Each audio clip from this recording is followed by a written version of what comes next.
నిన్నమన్న నేను చూసిన యాదవులకు గొర్రెలు ఇస్తాం, గౌడులు ఈదులు గీసుకోవాలి, మాదిగలు చెప్పులు కుట్టుకోవాలి, మా ముదిరాజు సోదరులు చేపలు పట్టుకోవాలి, మా ఎరకలోళ్ళు పందులు పెంచుకోవాలని ముఖ్యమంత్రి అంటున్నాడు.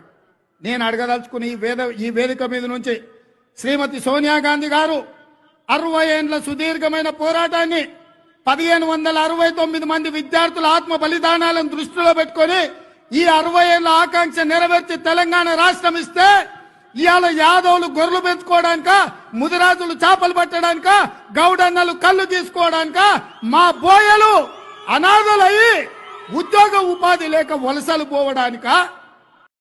ఉద్యోగ ఉపాధి అవకాశాలు ప్రతి వాళ్లకు ఉద్యోగ అవకాశాలు రాకపోవచ్చు, కానీ కుల వృత్తులను చేతి వృత్తులను బలోపేతం చేసి వాళ్ళకు అవకాశాలు కల్పిస్తే ఆ కుటుంబాలు ఆర్థికంగా నిలబడతాయి.